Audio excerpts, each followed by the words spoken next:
cards, a printing device, and an electronic device determined to be used to activate and utilize bank cards. Taken into custody were a 30-year-old man from Quebec and a 28-year-old from Ontario. Both were charged with possession of burglars' tools and receiving stolen property of more than $1,200. Hudson, New Hampshire police tipped off their Methuen counterparts that the men were operating out of a Days Inn hotel room on Pelham Street. Methuen police obtained search warrants for the hotel room and car and entered just before 7 o'clock Saturday morning. Both men are being held on $250,000 bail pending a court appearance today. And should this spring's school committee budget sessions go as Superintendent Margaret Murata expects, all-day kindergarten is going to be free for all Haverhill families, starting with the 2019-2020 school year. Briefing the school committee on her intentions Thursday night, Murata said the proposal is included in the budget up for discussion in the coming months. The policy revision would make early education for the city's children, who are at least 5 years old, complimentary instead of tuition-based. Currently, families who opt to send children to all-day sessions pay on a sliding fee scale. Murata is hopeful the program will broaden opportunities for city children and families. Really excited about that. I think that's great for our kids. It's great for our teachers. It's great for our classrooms. Great for our families. So we're excited to have that next year. School committeeman Paul Magliacchetti recalls pushing for all-day kindergarten 10 years ago, alongside former Rep. Brian Dempsey, who secured state aid for the effort at the time. With line items to cover new school resource materials in the budget, Murata's school committee colleagues like Richard Rosa applauded her attention to detail. That said, Rosa also argued Murata was frugal when and where she could be. She's really squeezed a lot out of this budget. She's using the money efficiently. I don't think people realize some of the things that she's done along the way to get more bang for the buck, so to speak, for our schools and for our taxpayers. Magliacchetti was quick to point out Murata made a solid effort to listen to the needs of the teachers, students, and Haverhill School Committee, many of whom have spent the last several months fighting to improve the conditions in and out of the city's classrooms. I commend the superintendent for her efforts and for listening to the teachers and for giving us a budget that I feel addresses the needs of the children in the classroom, which is something we should all be focused on. In WHAV sports, the Red Sox are opening up a series with the Oakland A's tonight at Fenway Park, and it's an off night for the Bruins and the Celtics and the New England Revolution. Remember, WHAV is the only Haverhill-based news source, and there's always more at WHAV.net, where you today can sign up for free digital news headlines. From the Edwin V. Johnson Newsroom, this is Wynn Damon. From Feature Story News in Washington, I'm Kate Fisher. The British government says it still intends to get MPs to approve a Brexit deal before the 22nd of May to avoid taking part in European elections. At least 704 cases of measles have been reported in the US, breaking a 25-year record. And the Disney blockbuster Avengers Endgame has made box office history.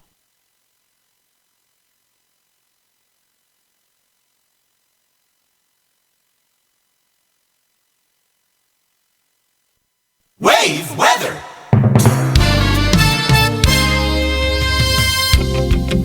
Now your WAVE weather forecast for Haverhill and the Merrimack Valley.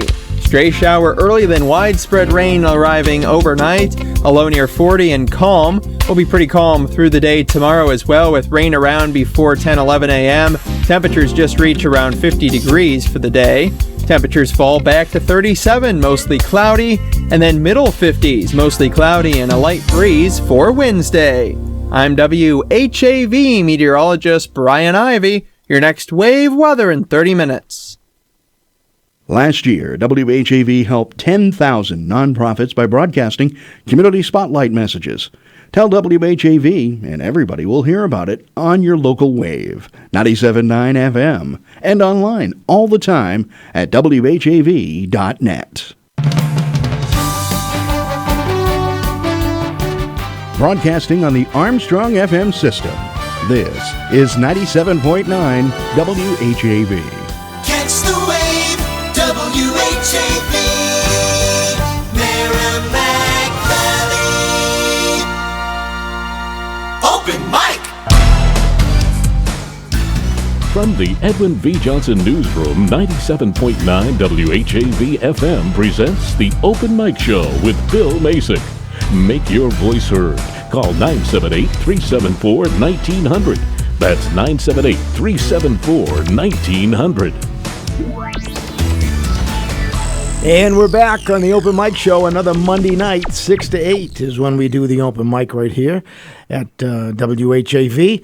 And it's 6:10, and I got to tell you, we got a great guest talking about Bethany. Jered, what's your last? Steward. I'm sorry, you're just Jered to me. I've just been dealing with you, emails and this, Jered, back and forth. Jered Steward from Bethany, and your official position is? It's President and CEO. President and CEO. That's right. Okay, all right. Now I got your mic on, too. All right, So thanks. this is the open mic. I should probably turn the mics on for both you guys. Ralph Basiliere, of course, is here. You're not the first person to turn the microphone off when I've been in the room. You dropped the mic. So, anyway, we're getting started, and we will take phone calls at 978-374-1900 if anybody would like to speak to Jered about Bethany Homes. A lot of people are being housed by Bethany. And goes back to, I think it was Reverend Cook, right? It was. Reverend Crook was the executive director at Bethany in 1972, but before that, Bethany started in 1965. Reverend Dr. Dwayne Windemiller. Really? See, this is part of the story I didn't know. Yeah, Dwayne Windemiller.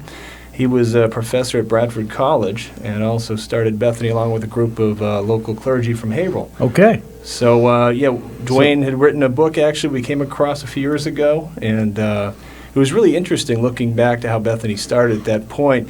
There really wasn't much in Haverhill at that time for seniors, and they figured, hey, we need something better. So Bethany was the result. Absolutely. Yeah. And you guys have been building and growing, and you keep your property real nice, and I think everybody that goes to Bethany, for housing is real happy. Well, we hope so. We think so, too. I think we've taken a lot of pride. Our staff takes a great deal of pride in taking care of what we have. Stewardship is one of our core values. And as you said, we started with Mara Vista in 69, Mission Towers in 74, Phoenix Row in 79, and then in the past 15 years, we've actually taken on managing Nichols Village in Groveland and 4 Mile Village. So people see Bethany Community Services or Bethany Homes, and they think, there's Bethany. But we're actually 7 organizations altogether, so we have a lot to manage. We manage about 555 units of housing altogether. So we're fairly good size. Have about 100 employees at Bethany. So wow, that's great. Yeah, and you do a good job. Thank you. I wanted to. You used to have waiting lists. Do you still have waiting lists for most of your properties? Unfortunately and fortunately, we do. You do. It's a good thing for us, but I say unfortunately because a lot of the times that we get a call, people need housing right away. The housing need, yeah. And we can't always address that. So it's a challenge for us. And to be perfectly honest, with those wait lists, our hope in the future is to hopefully create more housing. That'd be great. We talked a little bit about that, Bill. It's a big challenge, a big need. We've done the market studies. We know that we need more age-restricted affordable housing in Haverhill. I think everybody knows in Haverhill more affordable housing in general is needed. But for the elderly, that's a specific need that we can address. We're looking at that now. Our goal is to hopefully develop more housing to be opened in the next 5 years. Hopefully it won't take that long, but it's a complicated process. Now, what's your minimum age for applicants? 62 at most of the sites. 62, okay. Yeah, that's fair. I'm 30 years away. Yeah.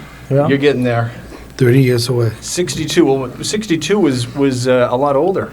50 years ago. It was. Life expectancy wasn't more than in the 70s, but now people can move in at 62 and live there for 30 years or 40 years. Right. So we have a lot of long-termers that are for a long time. It's a lot different now. Yeah, I have some friends down at Phoenix, and they started pretty young, and they seem to be pretty young, but they're still there and still going and vibrant, and it's great. Now, you'd like to expand maybe someday. And but Nichols, I didn't know that you guys were managing Nichols. Now that's a different type of structure, right? It is different. That's right. So downtown with Mara Vista and Phoenix and Mission Towers, those are all more geared toward low and moderate income. Nichols Village is more of a market rate community, but we actually helped with the development of Nichols back in the early 2000s, and as a result of that, we started managing Nichols Village as well. So we've been engaged with them since the beginning. Actually, it's their 15th anniversary this year. That was actually a really nice thing for us to manage because by taking on Nichols, honestly, it was another revenue stream. It was growth for us. It was Right. more jobs for the community, helped strengthen the management company, Bethany Community Services, and we've had a good partnership with Nichols since that time. And you still have Sarah's Place going on? We do, yes. Sarah's Place is the Adult Day Health Center at Mission Towers, and that's been around actually since 2000, so they're at 19 years now, almost 20. Time goes by quickly, but Sarah's Place is really, it's part of the really the continuum of care. You know, we have the independent living Right. at all the locations. We do have assisted living at Mara Vista, people who need a little bit more care. And Sarah's Place is a nice adult day health for people who need to go someplace during the day that might need care. So Sarah's is right on campus at Mission Towers, and it's a great resource for the community as well. So proud to be a part of all those It organizations. is. Now, you've been with Bethany for how long? Actually started to be 9 years ago this Friday. So Wow. yeah, Happy anniversary. thank Time you very flies. much. It goes by quick. Yeah. Wow. Yeah. Now, you have a board too, right? So you work hand in glove, I'm sure. You know, they give you assignments and oversee what you're doing, right? They sure do. Yeah, the Bethany board, technically there's 3 separate boards, again, with the different entities. 3 Bethany boards, and I have 2 other boards at Nichols and 4 Mile, so I'm boarded out, I guess, most of the time. But it's a great group. You know, our board members, all of them are local community leaders, very much committed to the mission and the purpose of Bethany. Of course, they're volunteers, just like you guys are here, I suppose. Yeah, that's right. But it's Yeah. a great group, and you know, we do meet monthly, which is quite often. But it's great working with them, a good working relationship, and you know, our board of directors is it's a special group because when we talk about strategic planning and what we want to do, the thing that keeps coming through is, hey, we want to make sure we're creating an environment where these residents have purpose and value. You know, we really want to live our mission. So that's the thing. I think that's the reason for success for the organization. Is from the beginning it was about mission, about serving people as a nonprofit, and it hasn't changed. We're committed to that piece, and that's what's fun. You know, it's not about anything but, hey, how can we serve this community and be great at that and make life great for these people. Now, I would be remiss to not say my friend and city colleague is on your board. His name is Paul Magliocchetti, Of Attorney course. Paul. Paul Yeah. Magliocchetti. Yeah. Well, we know Paul. We love Paul. Paul is everywhere. He is. I'm glad he has time for us. Yeah. He's very engaged in the community. He's actually been on the board about as long as I've been there. And, Yeah. great guy. So. He is a great guy. Yep. So I just wanted to, he'd probably be upset with me if I didn't at least mention Well, the I'm fact glad- that he's on the board. I'm glad you did. I invited Paul. I said, Paul, you going to come tonight and be with me? I don't see him. He's probably got somewhere else to be. I know he's Did he busy. tell you maybe? I might have got a maybe. That's about it. But, Not here yet, though. Hopefully he's listening. A lot of Maybe he's- traffic maybe out he's there, on the though. way. A lot of We'll see. traffic. Yeah. A maybe's better than a hard no. All right. That's right. Hey, we're going to take a short break and we'll be right back. We're talking to Jered Steward from Bethany Communities now, right? Not Thank you. Bethany, yeah. Yep. The name is Bethany Communities. And it hasn't always been Bethany Communities. Well, if you want to get technical, there still is a Bethany Homes, but Yes, these are that's DBAs. what I remember. So Bethany Homes. Bethany yeah. Homes is really kind of how it started. But communities is a good word for Bethany the Communities, 21st yeah, century. yeah. It's very good. Good. It's inclusive. Right. Sounds good. Yeah, we're about community. That's one of our values Right. too. So. All right, we're going to take a short break. We'll be right back. If you'd like to call in and join the conversation, call 978-374-1900. This is the Open Mic Show with Bill Macek, and we're here with Jered for until about 6:30, so another 11 minutes or so. And, of course, Ralph Basiliere is here, too. If you have a question for Ralph, you'll take questions tonight, Ralph? Sure, why not? Yeah, why not? Yeah, free psychological advice. Okay, on that, we're going to take a break on the Open Mic Show on WHAV 97.9 FM. Open mic. Bill Macek and the Open Mic Show will be right back. Get in on the action. Call 978-374-1900. Know what's happening. Sign up for your free Wavelengths newsletter. Online all the time at WHAV.net and 24/7 on 97.9 WHAV-FM. Catch the wave. When the Haverhill School Committee meets, 97.9 WHAV-FM is there live from Haverhill City Hall. Class sizes, special education, teacher hiring, and spending are among the topics covered Thursday nights at 7 when the school committee is in session. Presented as a public service from 97.9 WHAV-FM. Community Spotlight. The Atkinson Congregational Church debuts monthly Wednesday night dinner parties. Members of the community are invited to monthly dinner parties free of charge on the first Wednesday night of each month, starting at 6 p.m. Overseen by Pastor Jim Thomas, the effort aims to foster connections and conversation between locals, exploring what he calls hard questions over family-style meals. The 90-minute sessions take place in Lovejoy Hall, attached to the church, at 99 Main Street, Atkinson. No advance registration is required. More information is available at atkinsonconnections.org. Submit your own nonprofit events and announcements at least 3 weeks in advance. For best results, use the online form under the Contact tab at WHAV.net. In the Edwin B. Johnson Newsroom, this is John Lee. WHAV Open Mic. From the Edwin V. Johnson Newsroom, 97.9 WHAV FM presents the Open Mic Show with Bill Macek. Make your voice heard. Call 978-374-1900. That's 978-374-1900. Back again on the Open Mic. Jered Steward from Bethany Communities is here. If you'd like to join the conversation, 374-1900 is the number. And we were just talking during the break. Ralph, you have a question you'd like to ask? I do have a question. I noticed that you painted the building, and I saw the swatches beforehand, and I think you actually picked the one, because my mother lives there. I think you actually picked the one that I liked. But it's not gray, though. It's got a hue of purple to it, right? It's got a little hue. You know what the color is, technically? No. It's called mouse ear gray. Mouse ear gray. Mouse ear gray. I don't know who Which is invented better it. than battleship gray or prison gray. Have you ever stared at a mouse ear? I guess it's got a purple hue to it. So Maybe, yeah. it's not bad. The one thing the residents wanted, they said, we don't want to be in a gray building that looks like a prison. Yeah, well, And we said, okay, well, I agree with that. So we got a little color, looks modern, and you trust the architect. So I'm not it. going It catches your eye. And Yeah, I like it. It's not bad. Yeah, it's not too I don't think much. It's bad, no. Well, if you look at the before and after, it's a huge improvement. Absolutely. So that's Yep. what we're going for. Definitely an improvement. But it's Yep. funny because every time I drive there, I look at that paint and I ask myself, do I like this? And every single time I decide, yeah, I do like it. That's just enough purple, not too much. Are the residents okay with it? Yeah, I think they do like it. Most of them really enjoy it. So I'm curious if your mom likes it.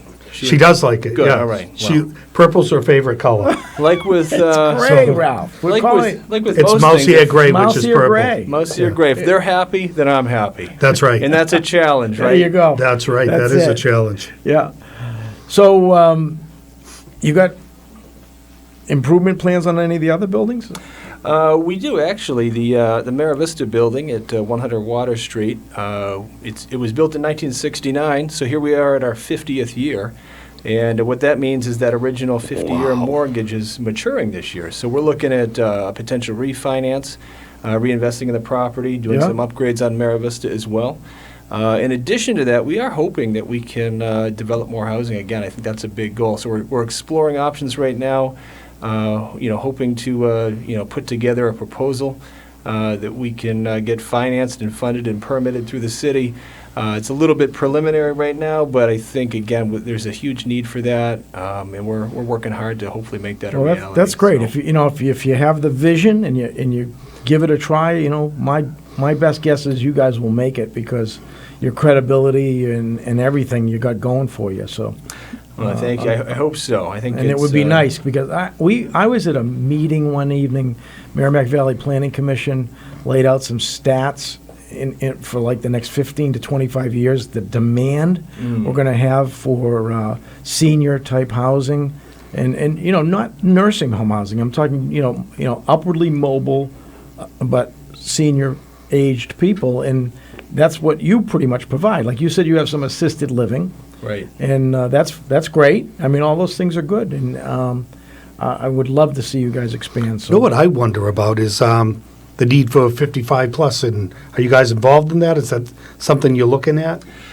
We are. I think 55 and over or 62 and over. It's almost the same. I think we're okay going either direction. I think the 55 and over is a great option as well. But I mean, Bill's point, he's right on. I think the demographics don't lie, and they show that the need is there for I think all affordable housing or any housing, but there's even that kind of that niche, I think. You get above the affordable range, and there's still that middle income piece for seniors, especially, that's going to be coming, where they're not in the low income range, and they're not doing extremely well to live in a market rate high-end community. They're looking for something in the middle. And I think that's what we're trying to look at, is it's affordable, but also that middle income, and that's probably the biggest challenge, I think, that the industry has. So we've got to figure that out, because I think that's what you see too. A lot of people in this age demographic don't quite have the retirement savings they'd hoped for. So there's going to be a big need. This group that's starting to retire. Right. They talk about the baby boomers. We know baby boomers are coming. It's going to be there. They're moving in a little bit later. We talk about 62, but we really don't see people till their mid-70s, at the earliest. Yeah. So, again, but I think there's going to be a big need there. And the nice thing is, I think in Massachusetts, the state has done a great job with a lot of programs for funding. I think we're a lot better off here than in other states. So there's opportunity there. It's still quite limited, to be honest. I hope the federal government someday will get back involved with housing production. Yeah. But it hasn't been much other than Governor Baker is right there, though. I mean, he's got a program to create thousands of units of housing that he wants to see happen. So. Yeah, they do. They passed the bond bill last year, which was huge, a huge amount of money to fund a lot of the programs necessary. So again, I think the state is good. I think in Massachusetts, we're very fortunate to have the funding possibilities to get these developments. And I love that demo you're talking about, where it's like middle income people. It's not low income. It's not people that are wealthy. You're taking care of really the average Haverhill person and family. And I think that's the cost of housing in Haverhill. Everybody feels it as being expensive, even though if you do a comparison to other areas, we're still affordable. But the cost of housing has gone higher through value more than anything. So, the last tax rate that everybody complained about, we raised the tax rate a percentage, but what really went up was the value of their home. Mm-hmm. And so if the value of your home goes up and the tax rate, even if it remained the same, you're going to get a bump. And that's what's happening in making homes more expensive to own and less affordable to buy. That's so we have to try to address that. It's not easy. There's no real formula that you can use to keep them level, but we have to do everything we can to keep our taxes and our affordability issue in check. Yeah, you're right. I think the challenge, obviously, developing housing, even for affordable housing, is that you have the same costs, right? You don't get a discount because you're affordable. Construction cost is what it is. That's right. That's right. So if in order to make it affordable, there has to be some type of a subsidy or program that's funded to make it more affordable, because at the end of the day, that's why market rate is a lot easier to develop, because you can charge the rents to make your money back. So when you're trying to make it affordable, meet that middle income, that's a unique challenge. But I think that's where the nonprofit sector is a little bit better geared towards that, because we are more mission-based, right? So I think that our focus is more as a nonprofit developer is to say, hey, we want to provide housing to people first and foremost. Not to say for-profits don't do it well, because they do. Yeah. I mean, they do things very well, and there's a need for that too. Anyway, we're hoping we can do more and address that need. Okay. Hey, we got a call. Right before it's time to say see you later, Jered, we got a call. Somebody wants to talk to you. 978-374-1900 is our number, and let's take our caller. Hello, caller. Hello. Hi. How are you? I'm good. How are you? Good. I was just wondering about housing over 50 and that's people that are disabled. As far as Bethany's concerned, we actually don't have specific housing for disabled over 50. We actually have 4 units at our Phoenix Row that are designated as elderly or disabled. So we do have a small handful of units that would address that. But other than that, we're not focused as much on housing for the disabled. So we're primarily the 62 and over, other than those 4 units. Okay. So, yep. But those 4, and if somebody wanted to speak to you or speak to Bethany staff about what might be available, or even getting on the wait list, they can call you? Or yeah, they can call us. Our main office number is 978-374-2160. So 374-2160. Okay. So feel free to give us a call, and we're glad to help be a resource and point you in the right direction if we can't help. Great question. Thanks for calling into the Open Mic Show. Okay, Jered, time's up. Well, that was quick. Thank you for coming in. And I see our next guest is in the green room. Great. So we Thank you. Good to appreciate see all you. of the information, and anytime you have information you'd like to get out, you can give WHAV a call or send us an email, and we'll definitely make announcements, and we wish you luck in your future. I'm sure you're on a good path. So That sounds good. Well, I appreciate the Thanks time. for your time. Thanks for having Okay. me, and I'm glad your mom likes Michigan. She likes it there. She likes All it. right. and That's she good. Well likes, maintained. even more important, she likes the color. She likes the She color. likes the color, yeah. Well, it's going to be that way for a long time. So. Good, Great. good. All right. Looks All great. right. Thank you. We're going to take a short break, and we'll be right back with our state representative, Diana DiZoglio, right here on the Open Mic Show on WHAV 97.9 FM. Open mic. Bill Macek and the Open Mic Show will be right back. Get in on the action. Call 978-374-1900. It's 6:31. On air and online, 97.9 WHAV is at your service. Every hour, you're up to the minute with exclusive local news and wave weather, special Merrimack Valley features, public service announcements, classic radio theater, and the best 60s, 70s, and 80s music anywhere. You're hearing Haverhill's news source, The Wave, 97.9 WHAV FM. Open mic. Hi, it's Bill Macek from the Open Mic Show. Join me every Monday night from 6 until 8 for top stories, sports, entertainment, special guests, your calls, and so much more. Join me tonight when my guests will be Jered Steward from Bethany Communities, State Senator Diana DiZoglio, and Ken Quimby, right here and only on the Open Mic Show, 6 to 8 tonight on WHAV 97.9 FM. Wave weather.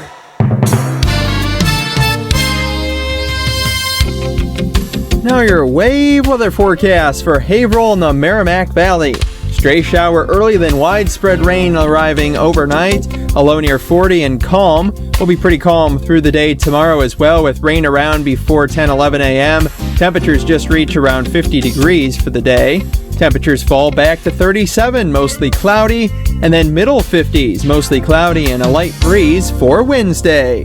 I'm WHAV meteorologist Brian Ivy. Your next wave weather in 30 minutes.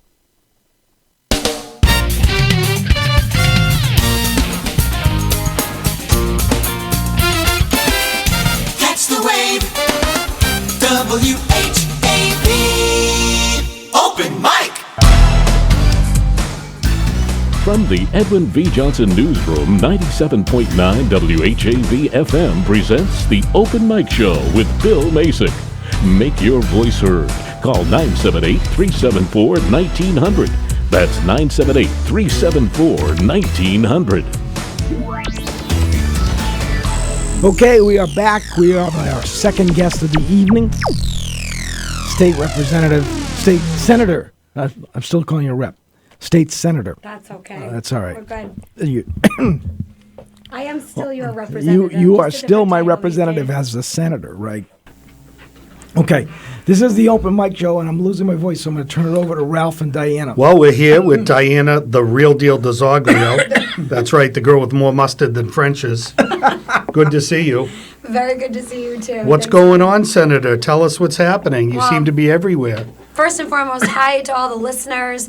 I just want to thank WHAV for the opportunity to come on here today. No, thank you. And it's an honor and privilege to be able to talk to constituents. over the Absolutely. radio. It's difficult to get to that many people at one time. So I really am truly grateful to be on Thank here. you for finding the time. So, my name is Diana DiZoglio. I am the state senator for the city of Haverhill. I have been elected as a state representative for the last several years and recently decided to run for state senate. So I am new to the state senate position, which is, But there's only, 40 of you? yes, 40. which is why Councilor One of Macek 40. was calling me state representative, is because I only recently transitioned to this role. That's right. But I know you're a senator. But we go way back here. We do. So recently, I've just been getting my feet wet on the state Senate side, learning how things are done over there. There are 40 of us as opposed to the 160 members that serve in the House of Representatives.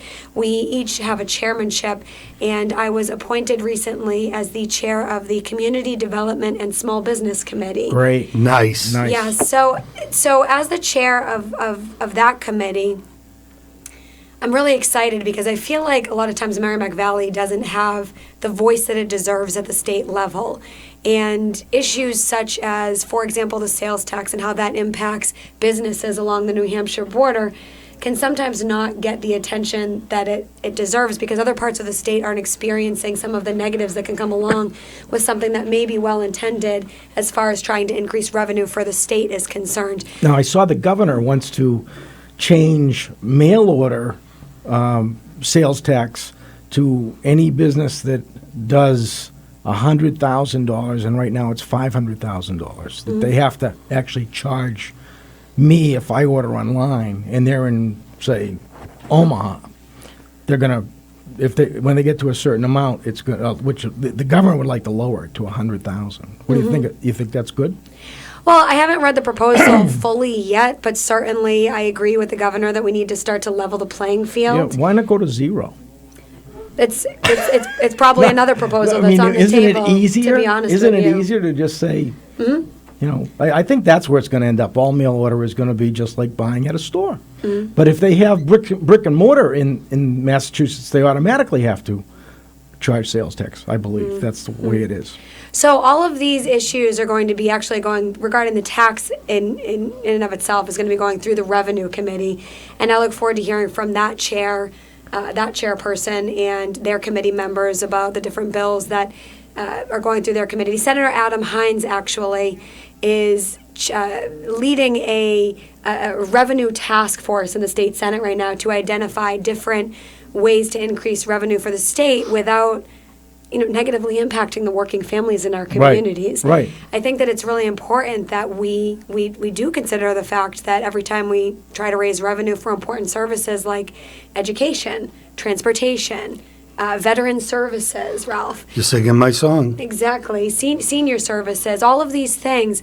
Of course, we know that they take money, but we need to make sure that we have the right mix of revenues and reforms when it comes to looking at these different options that are suggested to us, because there are many different proposals. I don't like having to be charged just because I'm dropping somebody off at Logan. That one I didn't like, and I'm not sure I'd go along with the congestion fee, and I think that hurts. It's like I don't support paid parking either, because I think people will decide to go someplace else, and I know they do. I've had people tell me they won't go to downtown Haverhill to eat because they don't want to have to pay to eat. They'll go and they don't have to go far. They can go to Bradford Square. They can go, right around the whole downtown area. So it's not fair to. And I worry that even though Boston has become the #1 worst traffic city in the country. Did you know that? We used to be in the top 10. I sit on 93 most mornings so going into Boston, and then whether you knew most it or not, afternoons coming home from the State House. So I think we have to do something about not penalize people for needing to go to Boston for work or service, but actually having something done to create a better traffic system. I think, honestly, and also more public transportation. Exactly. So you hit the nail on the head right there. So we're talking about revenues, right? Yep. But where did we just end up in that discussion? We ended up back to transportation, well, right? I did. And I could imagine if we kept talking, we'd end up back to education.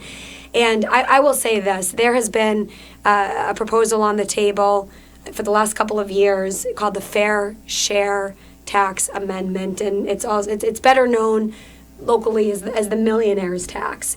And what it is essentially is it is an extra tax on any income, any personal income over $1 million. That's only an extra tax on anything you make over that $1 million. Everything else. So once you hit stays the a same million, underneath that. your rate goes up. Once you hit $1 million, anything that you make over that, you get a little bit more of a tax on that. So it's like a graduated tax plan. Yes. So which we don't have now. We're all level, right? So there are different tax brackets, but yes, there is. It would switch the tax system so that if you make over a certain amount, you would be paying a little bit more. And, it doesn't impact people who are making over $1 million a year as negatively raising taxes by a small percentage as it would impact somebody who is, working class family, nurses, teachers, firefighters, police officers, builders, small business owners locally here. People are struggling to make ends meet, and we do need the revenue to fix our transportation system, to fix issues with the commuter rail. Make sure that the commute, that the train is on time. And here maybe in the city of maybe Haverhill a and few at every extra stop cars, on a the few way. more new cars, so you can add more people. Because I hear Clear the it's always congestion. very crowded. Clear the congestion of the Right. highway. Incentivize taking the Right. train, make it more efficient, make it more reliable. Right. Get better service. It does take revenue, and there are these other And proposals that maybe are on a the better table to schedule, consider. and go later and that kind of stuff, so that people can make it accommodating to what their life is and what they want to do. So I agree with all that, and I think that I think it would work. And we don't need the high-speed bullet train. All we need is a good train system that works and dependably. That's the way I feel. People that contact my office about the commuter rail generally contact me about the fact that it's not on time. Yeah. And it's not on time, they're right, and Right. that's unacceptable. We need a better transportation system in Massachusetts.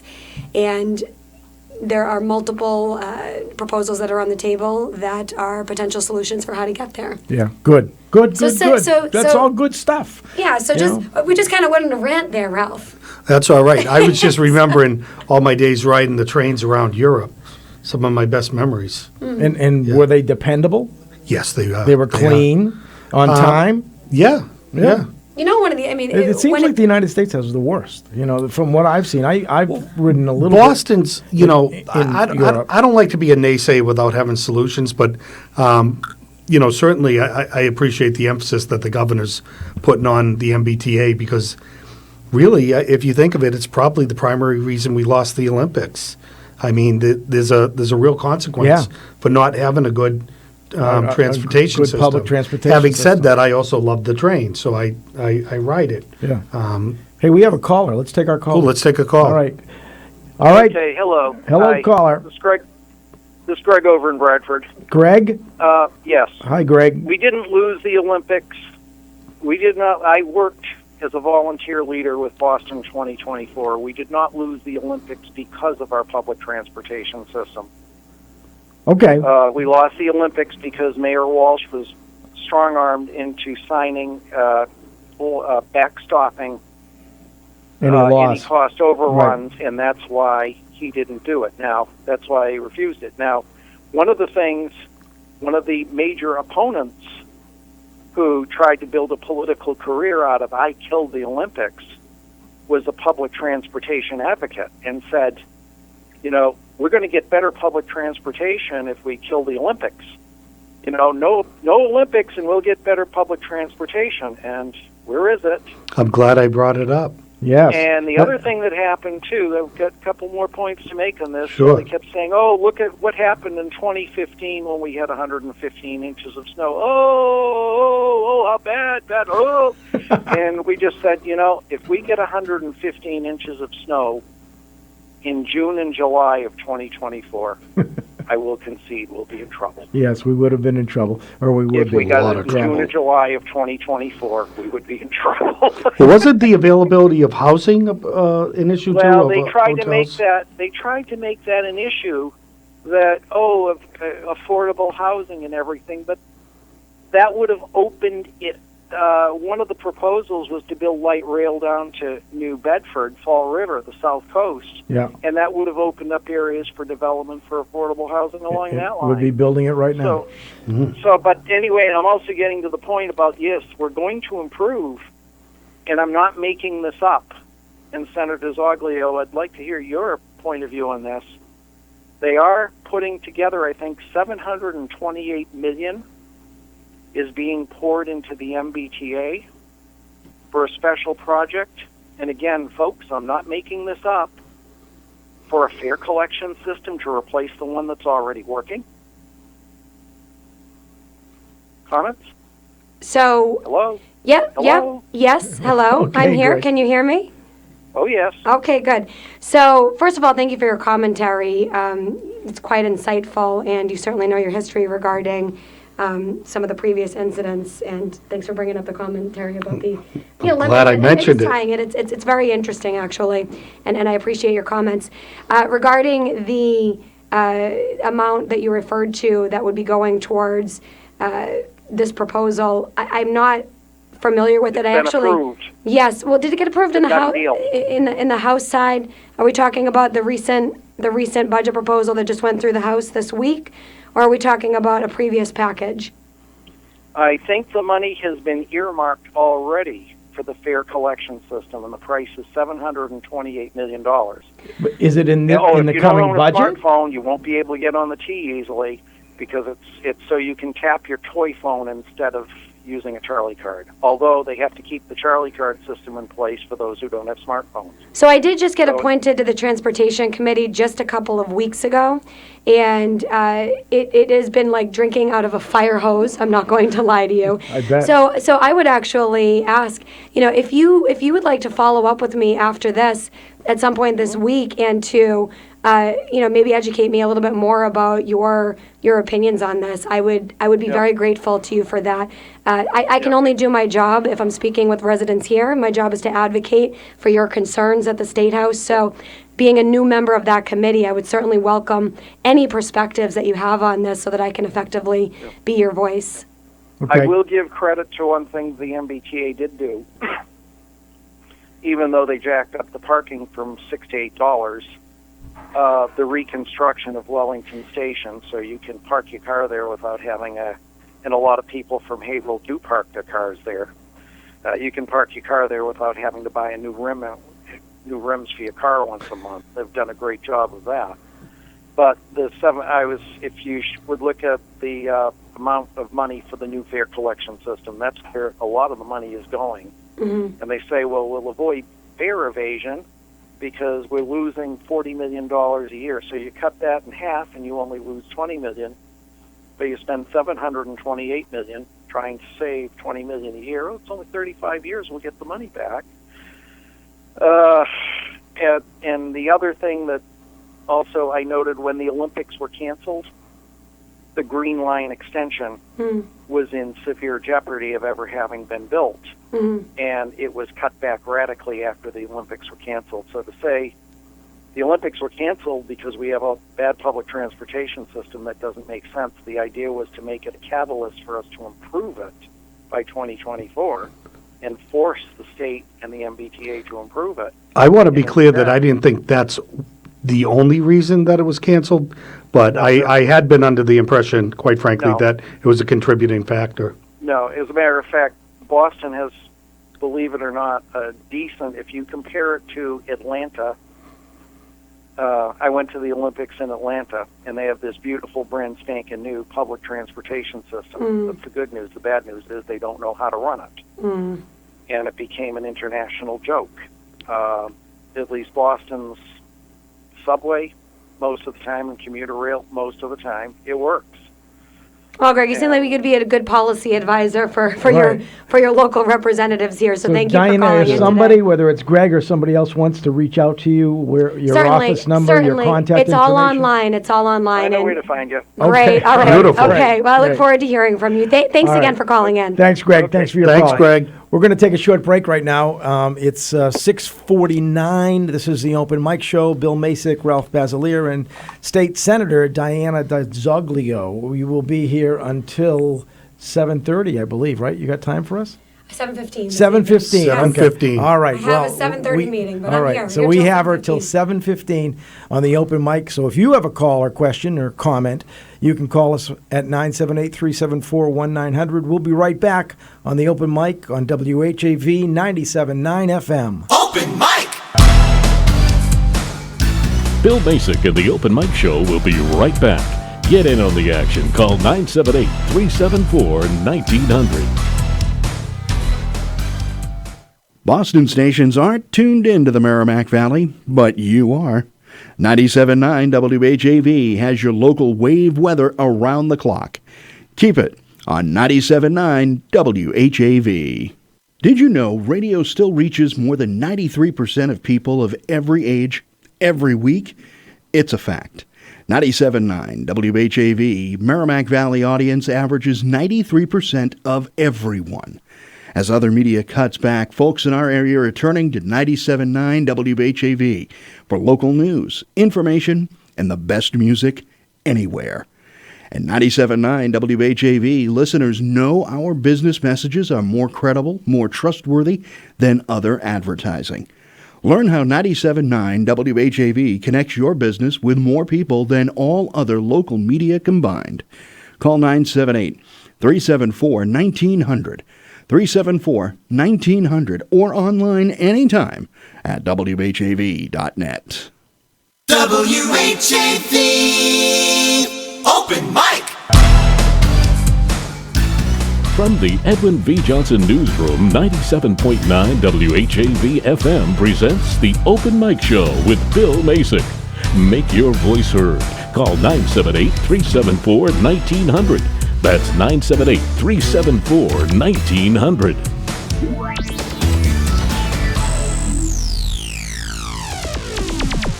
Okay, we are back, and we are on the Open Mic Show. Bill Macek, Ralph Basiliere, and our guest extraordinaire is State Senator Diana DiZoglio, and she would like to hear from you if you have a question, comment, or something you'd like to add to the conversation. Diana, so you're going into budget. Thank you for, just let me say, thank you for saying that, because I feel like a lot of time we get on these radio shows, we get to give all of our opinions, we get to talk about what we're doing, but I don't get to really hear back from residents, and it's a really great opportunity to get to hear from people who otherwise, might not if people don't speak randomly, up, but they hear me on the radio and they say, you know what, I've been meaning to ask her a question. You know what I've always said? I've always said the one thing as much as I've tried to figure it out that I can't do, is I can't read minds. So you got to tell me what you're thinking. Right, and otherwise, it helps us to better do our jobs. We kind of judge. We got an idea, but it's nice to hear from people. So anybody that wants to call in, now's your chance, 978-374-1900. Now you're going into budget soon. We are going into budget soon, and we are working on a lot of different issues. First and foremost, an issue that's been impacting the city of Haverhill, the issue of education and making sure that our schools are adequately funded to the levels that they need to be funded at. Yeah, it's so important. And no matter how much extra we can get, it's probably still not going to fix all the things we need to do. But we're working, I think, in the right direction. I think. You know what, Bill? I should say Councilor Macek when we're talking about this Bill's stuff. fine. But what it is we we in the legislature understand that locally you have your budgetary issues, and that there are going to be decisions that the local school committee, the mayors, and the city councilors have to make regarding your local budgets and how you are spending that local money. My responsibility as a state senator is to make sure that at the state level that we're doing our part, that we are funding the schools to the level that the state should be funding our local communities at the appropriate level. Right. And what's been happening is since 1993, that's over 25 years ago, it's 26 years now, we haven't significantly addressed challenges within the state's education funding formula. We've made little changes here and there, maybe added a little bit more funding in different areas, but we haven't really taken a good, strong look at the way we fund our public schools. Right, 26 years, that's literally a generation. Now, let me tell you something. When they originally drafted this education reform bill, and a lot of the listeners might remember this and remember reading about it and hearing about it and going through that change. If you're an educator that's listening or somebody who was involved in that locally, you might remember that. They were supposed to revisit this funding formula every few years, every 2 to 3 years. Right, I remember that. They were supposed to revisit this. They were supposed to look and see where they were making progress, where there were deficiencies in the funding formula, and then take action and make changes and make sure that they were keeping that formula updated so that our schools were getting the resources that they need. Well, that never happened. That never happened. But there is a push right now to look at some serious change. Just a couple of years ago, the legislature finally put together a commission to review that foundation budget, that education funding formula. And that commission made gave a set of recommendations to the legislature, to the state's Education Committee. At the time that they made those recommendations, I was serving on the Education Committee. I'm no longer serving. Like I said, I was appointed as the small business chairwoman, but at the time I was serving on the Education Committee, and we had, I believe it was unanimously passed those recommended reforms out of the Education Committee for the legislature to vote on. What ended up happening is those reforms ended up having, slight discrepancies between the House and the Senate regarding different things like healthcare, ELL reforms, English language learner reforms that were necessary, and special education issues.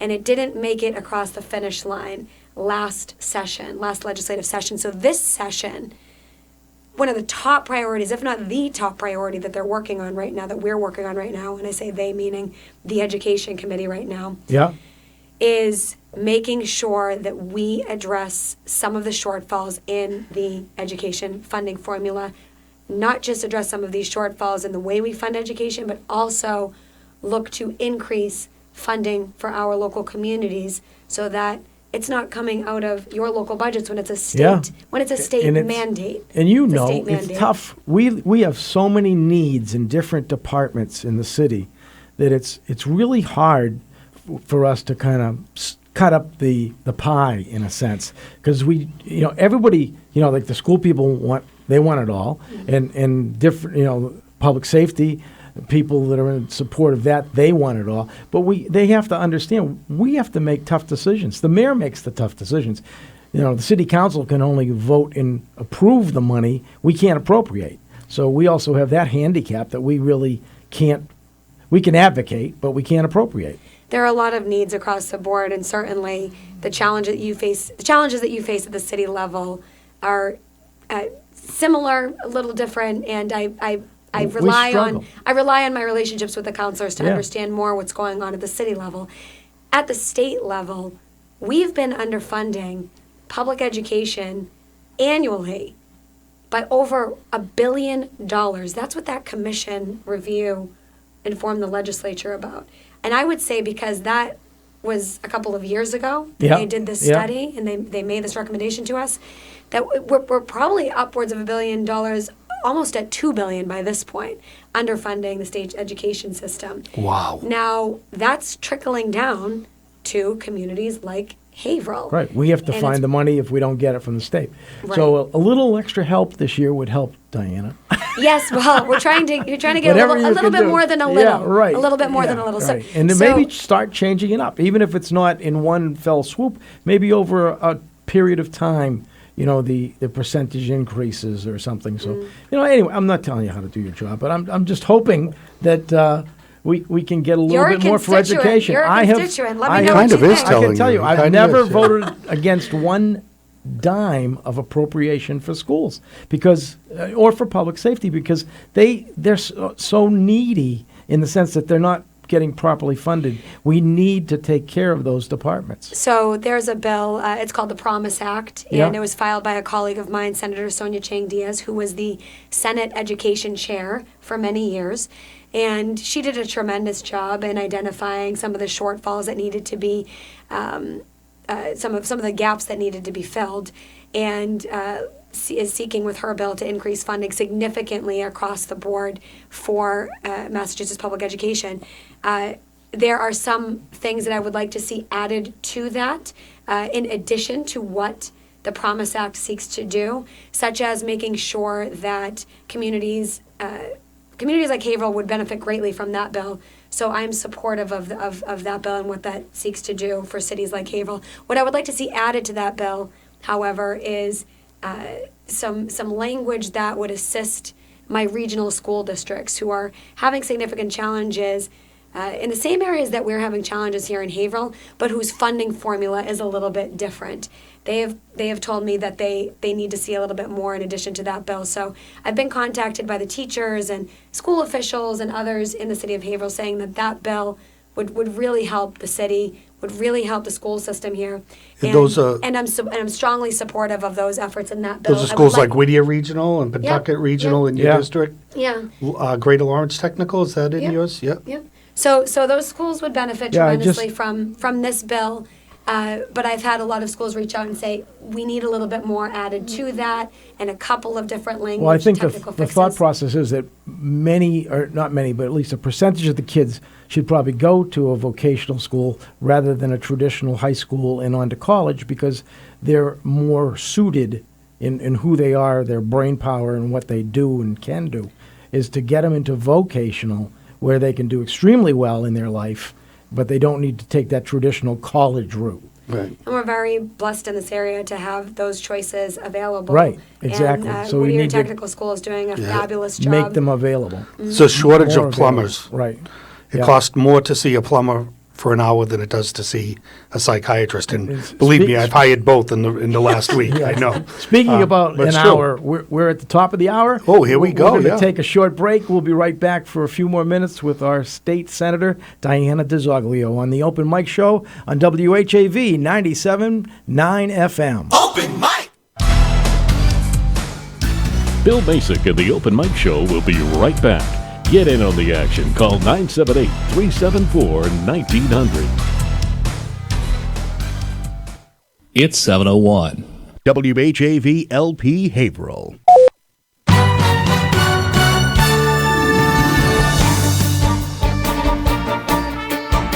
Here's the latest WHAV news. I'm Wynn Damon. Should this spring's school committee budget sessions go as Haverhill School Superintendent Margaret Morata expects, all-day kindergarten will be free for all Haverhill families, starting with the 2019-2020 school year. Briefing the school committee on her intentions Thursday night, Morata said the proposal is included in the budget up for discussion in the coming months. The policy revision would make early education for the city's children who are at least 5 years old complimentary instead of tuition-based. Currently, families who opt to send children to all-day sessions pay on a sliding fee scale.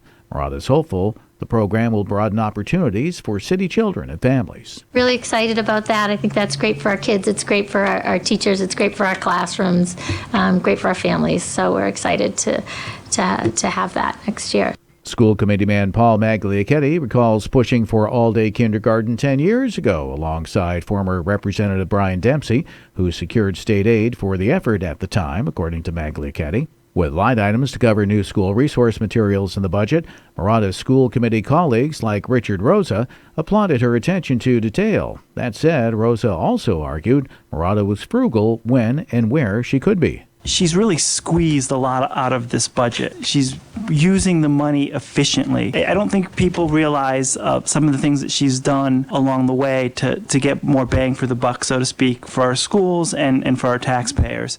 Magliacchetti was quick to point out Morata made a solid effort to listen to the needs of teachers, students, and Haverhill School Committee, many of whom have spent the last several months fighting to improve the conditions in and out of the city's classrooms. I commend the superintendent for her efforts and for listening to the teachers and for giving us a budget that I feel addresses the needs of the children in the classroom, which is something we should all be focused on.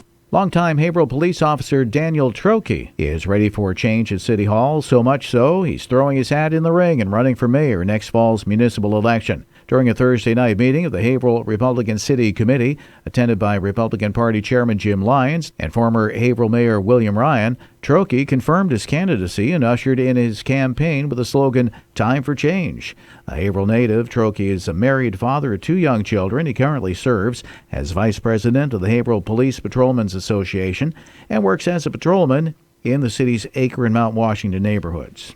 Candidates for public office are officially able to file paperwork with the city clerk's office starting Wednesday. Trokey's the first to announce his intention to run against Haverhill's longest-serving mayor, James Fiorentini, who was sworn in for his 8th 2-year term in January of last year. 2 years after an early morning 3-alarm blaze ripped through Bradford's beloved Cedardale Health and Fitness, the Boston Road complex owned by the Vesey family is preparing to unveil their upgraded 85,000-square-foot gym space next month. With pre-sales underway since February, Ed and Zoe Vesey tell WHAV approximately 60% of the former members have inked contracts for the new facility sight unseen. When they're welcome back, they'll be invited to what Ed Vesey calls a state-of-the-art architectural gem. Conceptually, I think it's something that you probably the day we open up, you could not find another place, not only in the country, but in the world, that would be equal to what is going to be here. Once inside, members new and old will see how the VCs have adopted a new approach to wellness from the inside out. Meditation is now offered among Cedardale's 70 group classes, and the gym's 2 registered dietitians are overhauling the courtside cafe menu to offer healthier options, including baked French fries. When it comes to working out, says Carolyn Vesey Jackson, the new Cedardale offers efficiency with an edge. We've really tried to put some thought into that so that people are not intimidated about coming to Cedardale. They're going to walk in the door, they're going to feel comfortable, they're going to get to know people so that they don't dread going to the gym, they look forward to it. As WHAV previously reported, the March 1st, 2017 fire that caused between $2 and $5 million in damage was ruled accidental by the state fire marshal's office and local officials after a 3-month investigation. In WHAV sports, an off night tonight for the Celtics and the Bruins, and the Red Sox are going to be hosting the Oakland A's. On the high school scene in softball today, the schedule has Haverhill at North Andover, Bethune at Chelmsford, Merrimack at Timberlane, and Tewksbury at Central Catholic. In baseball, Billerica at Haverhill, Methuen at Dracut, North Andover at Central Catholic, Northeast Metro at Whittier, Phillips Andover at Brooks, and Timberlane at Merrimack. And in boys lacrosse today, Nashua South is at Timberlane. Remember, WHAV is the only Haverhill-based news source, and there's always more at WHAV.net, where you can sign up for free digital news headlines. From the Edwin V. Johnson Newsroom, this is Wynn Damon. From Feature Story News in Washington, I'm Kate Fisher. The British government says it still intends to get MPs to approve a Brexit deal before the 22nd of May to avoid taking part in European elections. At least 704 cases of measles have been reported in the US, breaking a 25-year record. And the Disney blockbuster Avengers Endgame has made box office history.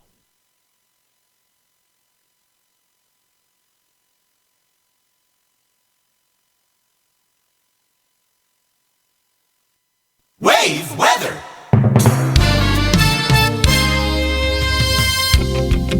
Now your wave weather forecast for Haverhill and the Merrimack Valley.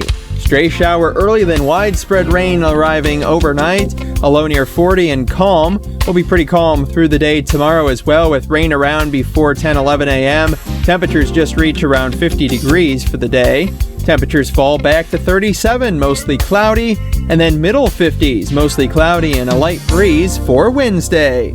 I'm WHAV meteorologist Brian Ivy. Your next wave weather in 30 minutes.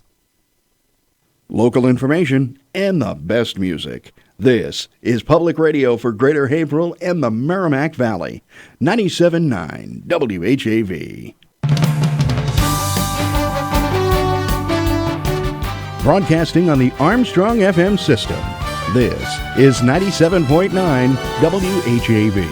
Catch the wave, WHAV. Merrimack Valley.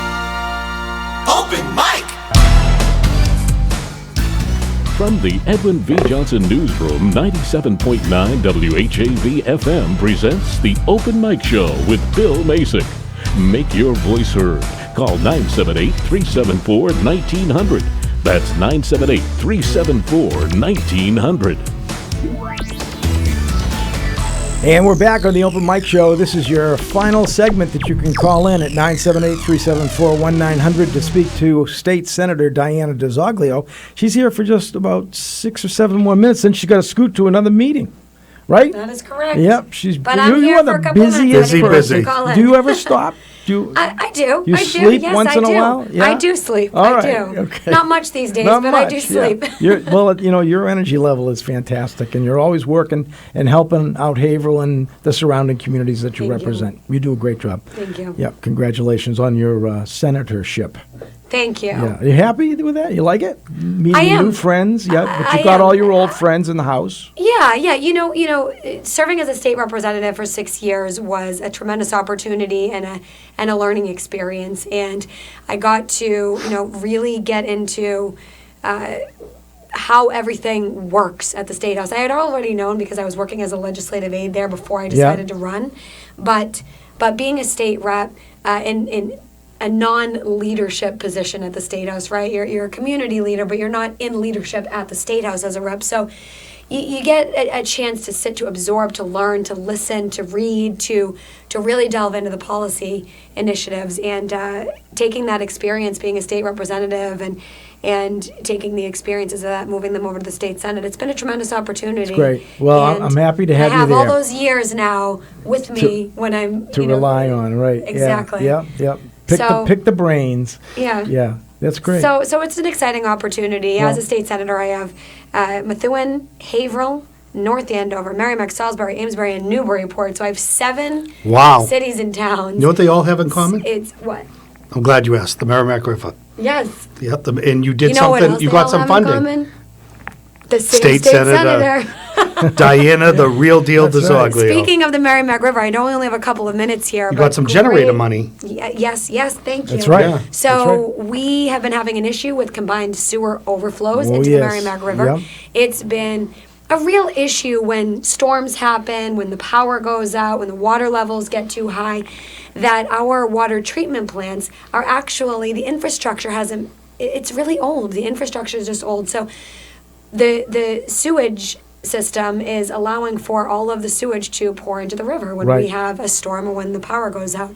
This was highlighted to us a couple of years ago when the power went out at the Greater Lawrence Sanitary District and millions of gallons of sewage flowed into the Merrimack remember. River because Yep. they didn't have power. So all the sewage just went right into the river.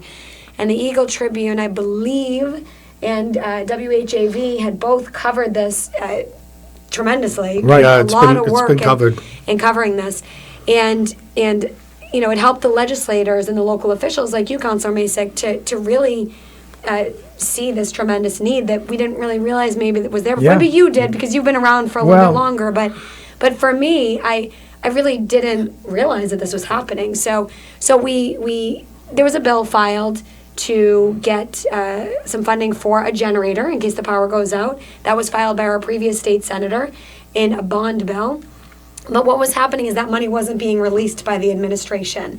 And that money, I don't know, who understands bond bills, but the way it works in the legislature is we can file for funding, we can advocate for funding, we can even secure that funding, but until the governor releases it, we don't get that funding. So, Right. so I met with the DEP commissioner and I met with the DCR commissioner, and I asked them both if they could advocate and help to get that funding released so we could get that generator to prevent these sewer overflows from happening. And they were responsive. They called back. Yes, Senator DiZoglio, we're going to get that funding to you. Imagine that. So teamwork with the previous senator, Right. and the previous Yep. members of the delegation, and the new legislators here. Sometimes it takes a couple of years, It's getting to the right ears. Right. Right. Yeah. Now, there's so much more work to be done. Of Yeah. course, we know that we need infrastructure updates. I'm working on a commission right now to look at the general overall public health of the Merrimack River beyond just the CSO issue. Right. Including the CSO issue, but beyond the CSO And we issue. also have New Hampshire issues Right. that Exactly, we don't have so- much input with, but we have to try to work with them to step it up. Right. A lot of people will look to their local officials, they'll call their city councils, they'll call their mayors, they'll call their state representatives, and they'll even call their state senators. But the reality is with something like the Merrimack River, because it starts off Right. in New Hampshire. And we're downstream. And they have their water treatment plants up there having issues with sewage overflows. That's we right. can fix all the water treatment plants that we have in Right. our neck of the woods, but if it's starting up in New Hampshire and flowing down, it still, Right. ends up We're in our neighborhood. Right. We're still dealing with it. Right. Yeah. So we have a lot of work to do, but this commission, it's my hope that this commission will sort of, establish a set of guidelines, will be able to help make short-term recommendations and long-term recommendations to our communities about what our goals should be, short-term goals and long-term Yep. goals. And on that commission, I have appointed the DPH, the Department of Public Health, the Department of Environmental Protection, and the Department of Conservation and Recreation, appointees from their offices, along with a lot of local groups. We're trying to bring in Groundwork Lawrence. We were talking to our commissioner, That's Ralph great. Basiliere over here, about The his People's Commissioner. his possible inclusion in that. The Merrimack River Watershed Council, amongst many other groups. So if you're listening today and you would like to recommend an organization excuse me, It's all sorry. right. Have That, some water. that might want to be part of that commission or the local task force that we also have going on, please feel free to reach out to my office. And this would be a great time just to give my contact information before I leave. Once again, my name is Diana DiZoglio. I am the state senator for Haverhill. I'd love to hear from you. My contact information is all on the website, www.malegislature.gov. And my email is diana.dizoglio@masenate.gov. Please feel free to reach out. We just switched offices, so I actually forgot my phone number right now, but That's it all is right. it is online. It's online. It is online, and my direct line, if you need me, is 978-390-0408. That's my local phone number. So I look forward to hearing from you. If you'd like to speak, meet up, grab coffee, talk about local issues, talk about state issues, let me know. I am here at your service. Thanks again for the opportunity. Thank you, Appreciate it. Senator. You're the best. Hope you'll have me back here soon. We'll have you back We'll soon. have you back. Absolutely. Anytime. Thank you. Thank you. That's our State Senator, Diana DiZoglio.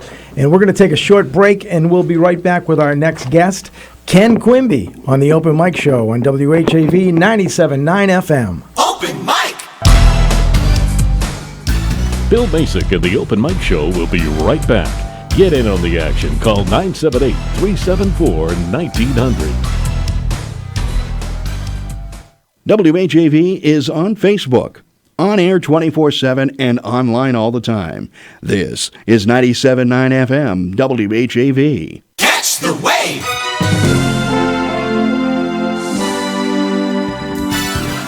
On air or online, 97.9 WHAV serves you. Twice an hour weekdays, keep up to date with exclusive local news and weather. Find out about civic events on Community Spotlight every quarter hour. And better prepare with WAVE weather every 30 minutes. Mass Moments, Melinda's Garden Moment, Soundbeat, and Insight Daily complete the spectrum. Hear classic comedy and drama 7 nights a week at 10 p.m. and 1 a.m. Finally, a unique blend of rock and roll hits from the 60s, 70s, and 80s round out the entertainment. Stay with 97.9 WHAV, the only Haverhill-based news source. Community Spotlight. It's off to the races with the Whittier Regional Vocational Technical High School Educational Foundation. The nonprofit's Kentucky Derby viewing party and $10,000 raffle is planned for Derby Day, Saturday, May 4th at Haverhill's Renaissance Golf Club. Join other Derby watchers dressed to the nines to enjoy appetizers before the winning raffle ticket is drawn at the conclusion of the race. Each ticket is $100 and only 300 tickets will be sold. Guests can also attend the party for $20 without a raffle entry. Tickets are available by calling 978-373-4101. Submit your own nonprofit events and announcements at least 3 weeks in advance. For best results, use the online form under the Contact tab at WHAV.net. In the Edwin V. Johnson Newsroom, this is John Lee. WHAV.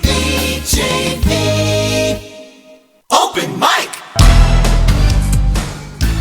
From the Edwin V. Johnson Newsroom, 97.9 WHAV FM presents the Open Mic Show with Bill Macek. Make your voice heard. Call 978-374-1900. That's 978-374-1900. Okay, we're back on the Open Mic Show, and right now it's about 7:18. Bill Macek here with Ralph Basiliere, and of course, our guest, as I mentioned, is Ken Quimby. Thank you for having me. Kenny, can you move up a little bit? Because Certainly. we want to make sure everybody hears every word you have to say. But before we get into conversation with you, Kenny, I have to do something. It's a little bit of business here on the Open Mic Show. We have the opportunity to give away a cake from Albie D's Second Generation Italian Bakery once a month. And it's the last Monday of the month. That's today. So Yeah. because of that, we're going to draw... Every time you say cake, I get excited. So anyway, we're going to draw that. We're going to have the names are in the big cowboy hat Who do you think wore this hat, Ralph? I was told that John Wayne wore it while he was filming The Sands of Iwo Jima. Okay, all right, because I know you're researching this. Sure. Right. Yeah. And so we have the cowboy hat that John Wayne wore right over here. And I'll grab it. And Kenny, I'm going to ask you to draw this month's winner from the big hat. This is my favorite part of the whole show. Mine too. Ernie. All right. Can you read it? It looks like Ernie or Ernie it's Ernie. Ernie. Yeah. Olenio. Ernie Olenio.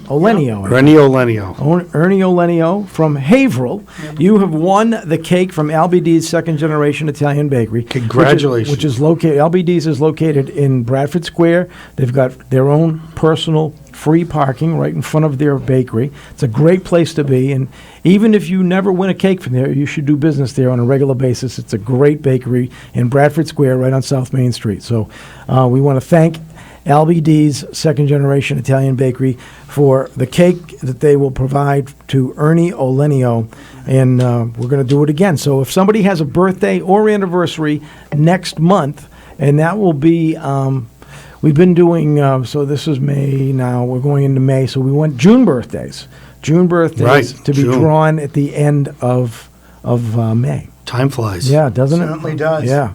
Coming too quick. Yeah. So, I wanted to just get that in because I didn't want to forget and not give away the cake. So we've done that. Kenny, thank you for allowing and being part of this drawing that we just did. Not a problem. Yep. Anytime.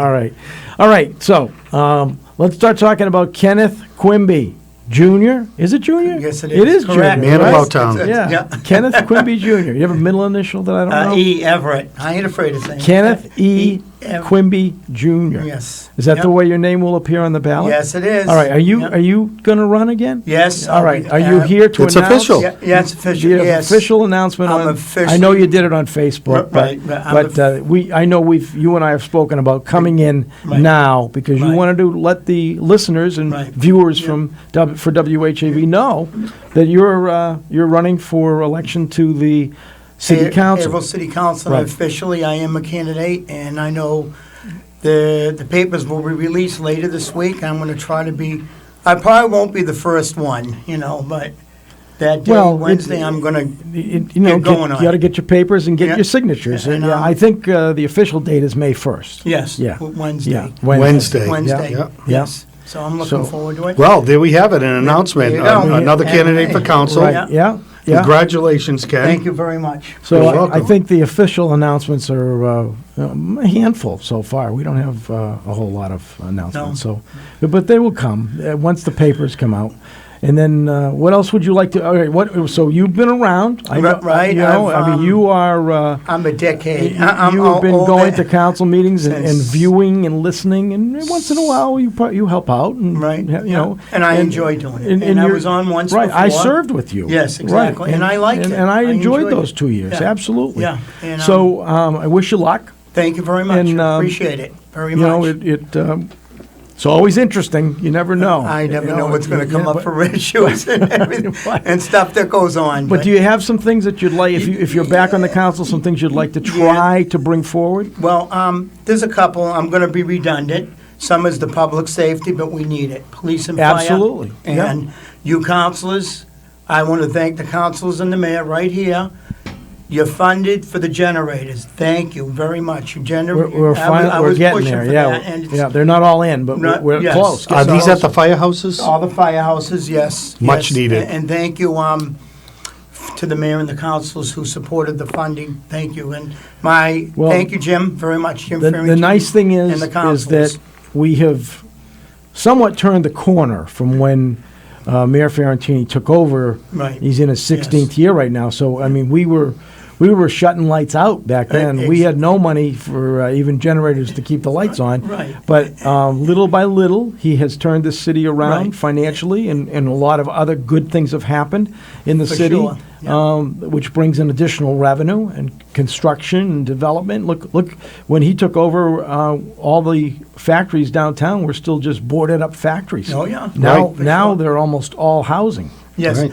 And your other guest you had on a little while ago, senior housing, it's still a crying need. We need it. And Absolutely. I'm still going to use that as a candidate again, you know, for senior housing. Right. He said 62, that's about right, 62 and over. We should have more senior housing. I like to see it happen. We need to have it, We need it. or we're going to have Haverhill life residents have to go Right. elsewhere. You know what? Because people live in longer lives. I do this for a living. I Right. work for Right at Home in the North Shore and in the Haverhill area. Very soon I'll be in Haverhill. My prayers have been answered. No more Peabody and Salem, nothing against Less them. travel. And I did talk to the management today. I said, Kenny, go ahead, use the name if you want. Go right ahead. Use the name Right at Home if you want. But I take care of elderly daily. Somebody's up in their 90s, 95, and they got their wits about them. They're very... Yes. They outsmart Yes. me sometimes, Yeah. Bill and Ralph. And, Well, I don't have my wits about me, and I think everybody knows it. So that's an issue. We all have to work on it for senior, not just me. We all work together. And I don't that's think the you'll kind- get any argument. You know, and that's the way I'm going to be on the council. Work together. There's a few that go and there's arguments, and I think that needs to be halted. Well, as I said to And Senator please. DiZoglio, Yeah, the right. biggest problem we have is splitting up the pie. Right. So much for this, so much for that, but Yeah. it can't all. You can't give the whole pie to one area. Right. And What you need to do is figure out what is fair and how we can Yeah. move forward with Yeah. some progress. And over a period of years, you keep giving an amount, an amount, an amount, and then finally you get Right. to the finish line. And Just like we're doing with the hail debt.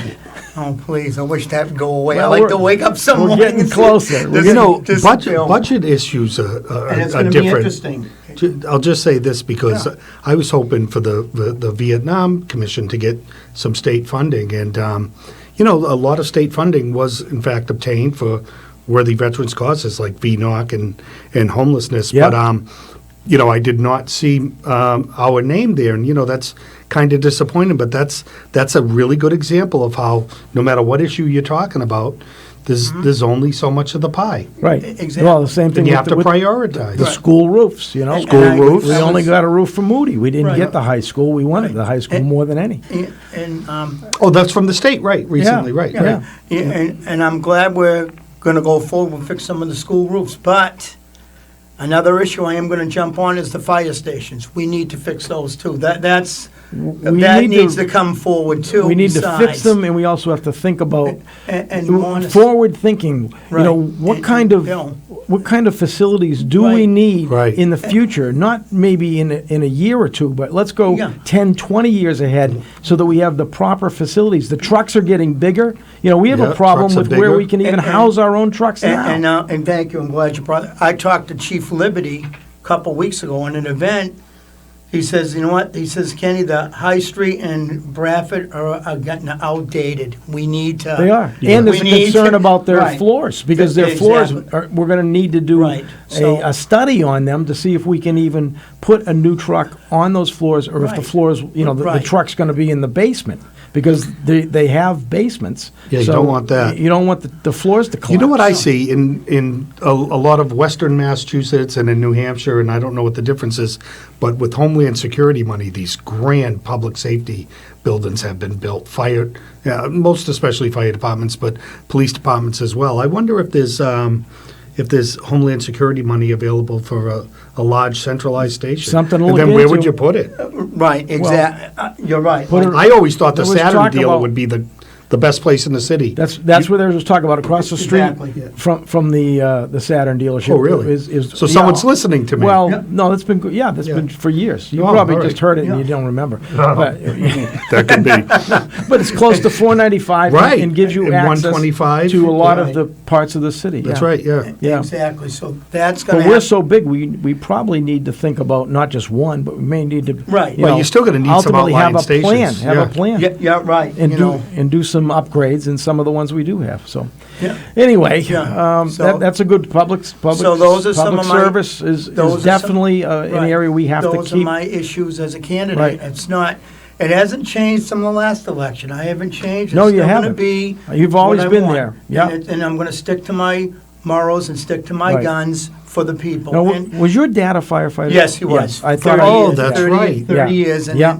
and that kind of took it to heart to me. I said, the fire. fire department. So you've also lived it a lot more because Yes. you had it in the family. You know, Right, I mean, exactly. you knew what was going on. Yeah, and I still talk to firefighters quite often. Yeah. They need this. The rescue truck has said, Oh, we need I a new will rescue. You know what? I will work on it to my best for you We guys. talked to the chief We in need to a do subcommittee it. meeting just Okay. a week ago. So, we did. and, so when your budget on capital improvements, Right. rescues right up there. And- And in all honesty, we need a couple of trucks. Right, exactly. I know you councils have done it. The mayor, and I give him credit. You Yeah. councilors did give us a few new trucks, but You need a few more. Exactly, because You know what we're doing? We're trying to follow the Paro. We're growing. Remember the chief who was in for an interim period of time, Chief Paro? He left and he gave us a plan of Exactly. what we needed to do. I think it was at least 10 years. It might have even been 12 Yeah. or 20. But, you know, we're trying to follow that as a council. I know he made so much sense. He was the smartest guy, you know, that we had for you know, a fill-in chief. He was great. He was awesome. And then he Yeah. leaves us with like the game plan for the next decade. And The we Paro plan. And Yeah. we need to continue that. But it's up to the fire chief Well, and the mayor it's- and whoever. It needs the- to go. I know, and it's Where's like the money come the from? money The dollar. money. You're We gotta- right. You're right. you know. It's the money dollar. And But we advocate well on the council. Right. We've become a very good advocating group, including for education. Right, You know, which was education, really yes. not the case years Yes. ago. No. The council and the school committee were kind of separate. We did go over the budget because we have to approve their budget. But you know the thing on the budget, as you know, Kenny, I know. is we can cut only. You can't add. We can't add. Right. We And can advocate for an Right. addition, but the mayor has to add. So we hope that, you know, if And the there's budget things, meet- right. we But if start we in move a some- line item, if we like zero out or add to a line item, the school committee can change that the next meeting. Exactly. So all we really deal with is the total amount Right. that is appropriated for the fiscal year. You're right, 100%. So that's going to be happening soon when the mayor brings up. And I hope personally he gives it to you guys early and not the last minute. Well, that's my opinion as a taxpayer. we like to get it as soon as we can, and- Because I've been in enough meetings and some You of the, have. and some of the current councilors, like Mary Ellen, this one, how come you gave us at the 11th hour, Mayor? How come we can't get it sooner to read into it and, you know? Well, it's a big process on I his know. part. It takes Exactly. time. Maybe he's waiting for information, waiting for Something from state the state. funding. You know, we need state money to also get into that. So, it appears as though it's being done to not give us an opportunity. But, you know, I think we have plenty of opportunity to ask questions and get things done during the budget sessions. And Ralph, with you, you're right. We don't have enough. We got to do more for the veterans. Oh, I'm I always have for doing more for and, the and I vets. wish I could do more to help out. You know, maybe. Well, I'll give you an address to send a check to, Kenny. I might as well give up to everybody else lately. I don't care. You know, because I deal with 6 veteran guys every week. Wow. And the stories I get from them, War II Yeah. stories, Navy. I sit there just for 2 or 3 hours. Listening. And listening to them telling me their stories they went through. So, and I think of you when I hear veterans say, "Oh, if Ralph was here now, he could be chatting with this gentleman That's right. now." Yeah. And When that's- he sees old men who are veterans, he thinks of me, and I can understand. Hey, I've got a mirror. I can see why. No, not that. I know what you I mean. mean, you know, not you- true. No, you but served thank you them, for thinking of yeah, me. And Yeah. no, and when I hear a lot of that when my clients, a Yeah. lot of veterans I take care of. Well, the And veterans are- daily and But, or a couple times, and they deserve to be And- taken care yeah. of. And Haverhill does It do a does. pretty good job, but We do. we always want to try to do a little better. And we have to take a break right now. This is the Open Mic Show. It's 7:32 right now. I'm Bill Macek. Ralph Basiliere is here with me, a co-host. And we have our guest, Kenny Quimby. Can I call you Kenny? Yes, it's Yeah, all fine. right, Big announcement. Kenny. There you go. You know, I know Kenny's you're fine. I know- Big announcement, running for council. Yeah, running for council. And we'll be back to talk to Kenneth Quimby in just a couple of minutes right here on the Open Mic Show on WHAV 97.9 FM. Open mic. Bill Macek and the Open Mic Show will be right back. Get in on the action. Call 978-374-1900. It's 7:34. This time could have been your time. Support 97.9 WHAV local service with your announcement on FM radio. Go to WHAV.net and click advertising to reach thousands of new customers. On air 24/7 and online all the time. 97.9 WHAV. Rock, roll, rock, roll. Be sure and bring your umbrella for this week's Rock and Roll Oldies Party, as we're going to spotlight songs about rain, like Rain by the Beatles, Rain on the Roof. Here comes that rainy day feeling again. Raindrops keep falling on my head. Rainy days and Mondays. Rainy night in Georgia, and so many more. Our top 5 at 5 flashes to 1965, and Herman's Hermits have the #1 spot tied up for 3 consecutive weeks. This is Dave Mack. Join me this Saturday beginning at 3 for the Rock and Roll Oldies Party here on the WAVE 97.9 FM WHAV. Wave weather.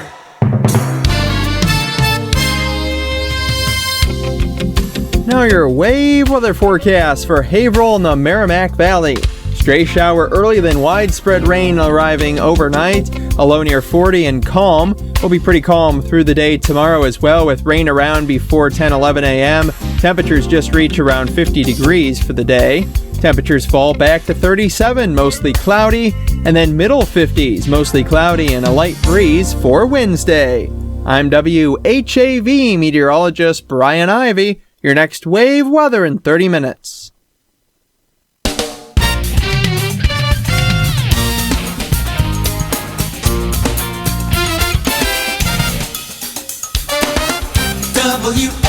WHAV Open Mic.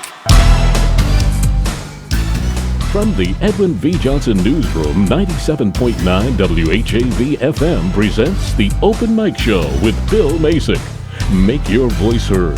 Call 978-374-1900. That's 978-374-1900. And we're back on the Open Mic Show. It is 7:35.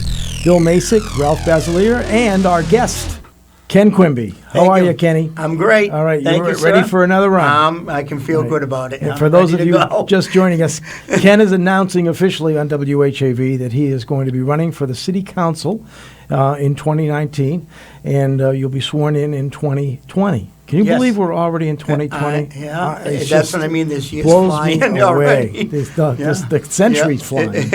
Yeah, for sure. Yeah. And But go ahead. You say whatever you want. This is your time. I like to bring up another item in the city that what I like to see done.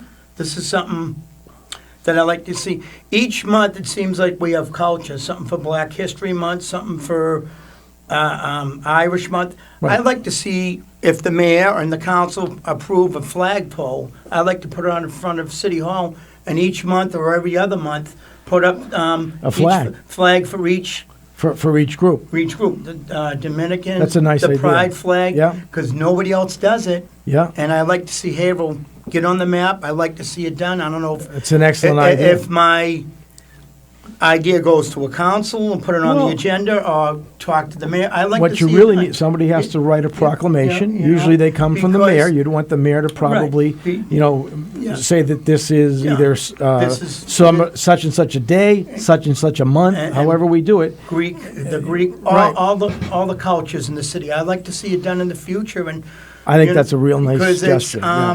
I'd support that. Because on Facebook, the mayor's got different groups and he has their flags. I'm going, why can't we just hang a flag out front of City Hall? So I like to see that done. And I think we do fly certain flags that we have, Right. Right. for certain days. Yeah, there's staffs attached to City Hall Yeah. where those specialty event Right. flags Those go. I see. Right. And Well, I I- was there for the flying of the Pan-African flag during the Black History Month celebration. But you're right, Kenny. I'm sure we And miss a lot of groups that we could Right. also, and I like have their special day and have or it go time. not just for a couple weeks, go for a month or every other week. I like to see it. Well, and if we go for a month, we might have to either double them up, or that's exactly or what I'm saying. have more double than it one. up. Right? So I Because would like to see that happen for Haverhill. Right. Let us be something different. Somebody might say, "Wow, look at this! Haverhill's doing it. Why can't we do Right. it too?" Haverhill But Pride. Haverhill Pride. There you yeah. go. So I like to see that's what we're calling it. us I don't know what my steps are to go forward and do it now or do it on the campaign trail. You know, it's kind of, that's my belief, and I like to see it done. Well, thank you for in the sharing city. that idea. Yeah. And, you know, I like to be however different. you work to get it accomplished. Yeah. Well, I'm going to talk to the mayor. Well, you could have a conversation with the mayor. I find a conversation with the mayor, I get answers relatively quick. And I mean, it's either yes or no. Yeah, I know. That's what I'm saying. I know. And I like to see it. Yeah. That's all. But Yeah, that's I like how I- Frankie is I like the that. idea. Yeah. Yeah. So I'm trying to be a little different than some people running. I like to go outside the box. It's something. Well, to fresh dream something ideas. new. You bring some fresh Exactly. ideas. And so Yeah, forth. which But, is always good. You know, but Yep, and that's what I'm thinking is, that, you know, you Yeah. got to look forward. You can't just Right. repeat. You Exactly. you Right, you got to gotta look change into the it up future. and Like- move into the future. Yeah. That's what Yeah. I'm. You know what the thinking watchword is? Two watchwords: affordability and sustainability. Yes. That's what you have to think of when you. I mean, On what am I anything. telling you guys? But that's what you have to think of. Whatever you do, can you afford it? Can you afford to sustain it? I mean, everything: schools, parks, Right. infrastructure. Right. Well, that's Buying I mean, police cars. The mayor, who appropriates all the money Right. in the city, is very frugal when it comes to creating a new expense, because it's even if we could get, say, a grant for something, when the grant runs out, whether it be in 1 year, 3 years, or 5 years, you still have that to handle. So Right. you have to be comfortable enough that you'll be able to, at that point, be able to take it over, in a sense, by the city, that we've lost the grant money because it ended. So if you have a grant for 3 years, you need 2 years to figure out if it's working and you want to keep spending it, and then a year to plan after the grant how to fund and go forward, right? Like the Tilton School money that we had for 3 years. Oh, that's a good example. Really changed it up and made Yeah. a difference. We need to continue that program. Yeah, wouldn't that be awful to have that progress and then Yeah. see it go away? No, so, you know, as far as I'm concerned, we need to figure out how we can continue with that program and to fund it properly. You know, by the way, I think it's worth saying, great principal up there. Yes. I well, hear that so was- much good about her. That was part of the change-up, and she does a great job. I think that's where your success lies with the school department. Absolutely. Oh, yeah, for sure. Yeah, So, for Kenny, sure. you've been Yes. driving around a little bit now. What do you feel I about... saw the signs on your truck. Oh, yeah, there. I saw the Yeah. signs on your truck. Yeah. Ken. Yeah. He I saw never- you in traffic Ralph, today. he never Yeah. takes those off. Those are No, always no, on. no, I put that's them all on right. about a month ago. I put them Kenny, on. if anything, is consistent. Yes. Yeah. No, but I was going to ask you, what do you feel about transportation in Haverhill, the MVRTA, and, you know, do you feel the traffic is getting a little snarly? Are you around Yes, to it see is. You know, Well, it's, you know, so It is if I get out of work early, I come through the city, it could be midday, I'm going, It's where like is we all get- the traffic coming from? Yeah. Washington Street, Merrimack Street, and throughout, and and what do you think about parking garages? well, I'm glad you brought that up. You know, I think, personally, I know the garage we have now, my feeling is in the past, we should have gone another 3 or 4 stories. Well, we can But go the- 2. It's well, built. then It's built let's- for 2 more. But the MVRTA, Joe Costanza has to, you know, Approve. really get involved because he's running it. I mean, And the city handed it with over to us- Joe for operation. Are we talking about the Goki Well, building? that's the new one downtown. I'm talking But about then one- we do have the Goki one too. The Goki one. The MVRTA, we can go 2 more floors We on can go that? 2. It's We- structurally we need- sound. we Yes, need to send go it. to- We need to do it because Sure of we the do. housing. We need to start now because Right. Yeah. when Right. all that housing fills up, it's going to, you know, it may take 2 years to get it complete, Yes. maybe longer. Yeah. You know, so we need to. We need to, you know, this is the vision we need to have looking forward. Look forward. Right. You know, that's, you know, part of what I'm trying to do. And we can't just wait until, Right. you know, we don't need a crisis to fix it. I don't want any crisis. No, exactly. And back to about paid parking. I am definitely, I know the mayor's going to disagree with me, and that's fine, for increasing any future rates of downtown on-street parking. I'm against the meters to begin with, and I will continue to be Me that- too, against Kenny. them. So, You know, I'm the- so I'm going to be that very persistent, no, and if it comes increasing it, I hope your councilors say no. I just worry that, you Me- know, my and I- opinion. I know And that's people, me. I've been told by certain people that, and other people pay it and they say, oh, it's no big deal. But I think that certain people, especially seniors with fixed income, Exactly. they don't want to have to pay to go eat Yes. or pay to Yeah. go to any business downtown when they can find an alternative. You know, within a mile or so. Mm-hmm. Yeah, You know, and- so you know, I don't think it's fair to the businesses down there. Now, I don't think that increasing it makes a lot of sense because but, you're just trying to scoot people away, by increasing, they say it's to control the parking, where they park and when they park, that it's control the habit. Well, but on the other hand, it's a revenue generator. Long story short here, Salem, Mass, about 4 or 5 months ago, they went from 50 cents to $1. And I still have a hard time parking down there. Sometimes I have to go to the office. Yeah. So I just go over to Wendy's, park free, and walk. Done. That's exact, because I don't believe in pay for parking. And I'm going to continue to do that But no matter where I go. We also have a... What a rebel. Yeah. What an independent streak. Civil disobedience. I got to tell you, that appeals to the, I have residual colonial disdain. Yeah. So It's I me. like to park and not pay for it and get away with it. Yeah. All right, so I don't know all if that the makes me a time. bad person, but I do it. Yeah. If I can park and do my business and not pay, I have residual colonial disdain. I'm still against trivial taxes. And long story short, I do the same thing when I go to Boston Sports. Park somewhere at the market, walk over to the guy. I'm lucky I get to 2 park at the blocks. Coast Guard base for free. There you go. Yeah. So yeah. I get Because of my away with it. military I'm going ID. to continue Yeah. to do that because I just think we pay enough in taxes. Why should we pay? I know the money's to generate helps downtown to make everything great, but come on. So here's the question. That's Is my it making opinion. money? Which I don't know. If the meters are making, I don't know. Where are we at with the parking? Is Right. it making money? It has. The Administration and Finance Committee, which I'm on, has asked at least 3 times for complete reports from day one. We're about in year 6, maybe going into year 7 soon. We can't get the information. So that's because in the beginning, I know for a fact we lost 6-figure money, and I don't think we've caught up. And Wow. And our equipment now is old, Thank you. broken, Exactly. and it's not fair to have somebody either in the rain, which we're in the monsoon rainy season right now, all-time April rainfall. But in April? But why do you make somebody go to a kiosk? At minimum, give them a meter.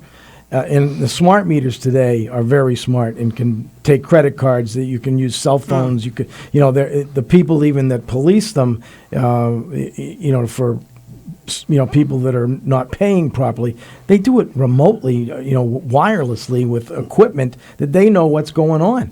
This reminds So- me, I have a parking ticket to pay Uh-oh. from the I'm sorry.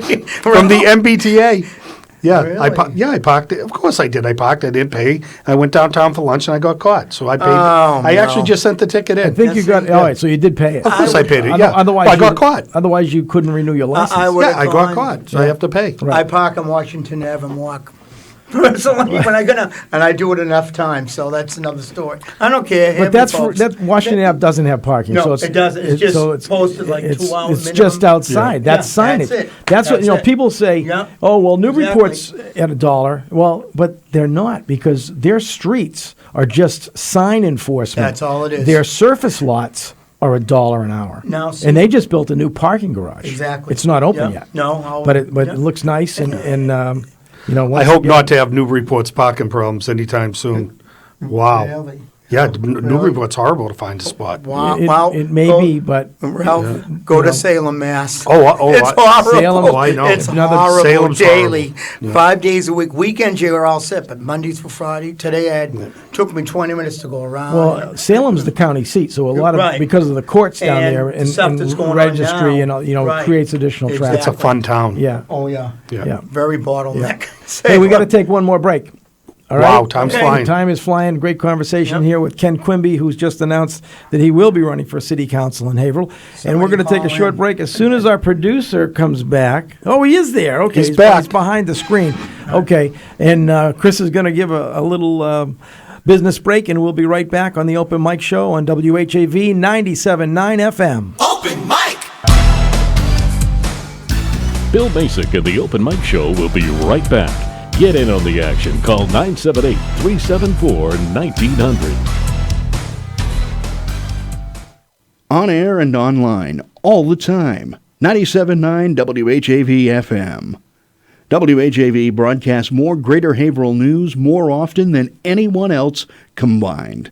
Support Haverhill-based news with your tax-deductible local support. Go to WHAV.net, click on the membership button, and thank you. From 97.9 FM, WHAV. In the 1964 movie Hush, Hush, Sweet Charlotte, Betty Davis's character gives her take on the marketing discipline of public relations. What is it you call your job? Oh, yes, public relations.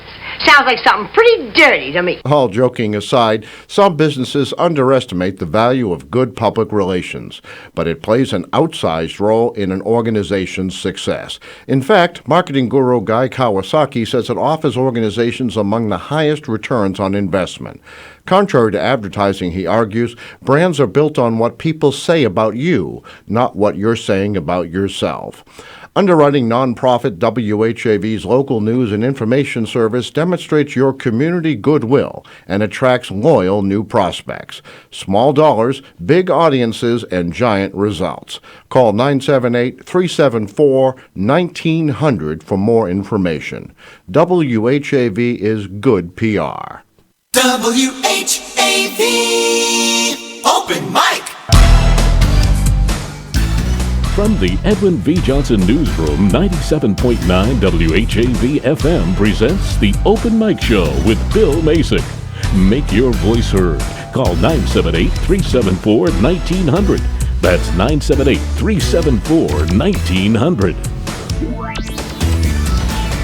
And we're back for the final 10 minutes of this Monday night's open mic on WHAV 97.9 FM. I used to work at a station 97.7. I can't get it out of my head. It's okay. It's all right. But anyway, it's 97.9. If you go to 97.7, you'll know there's nothing there. So you go to That's right. You go to 9 anyway. If you go to any other station, there's Right. nothing there. That's right. This is where it is, Monday night, 6 to 8. You got There it. you go.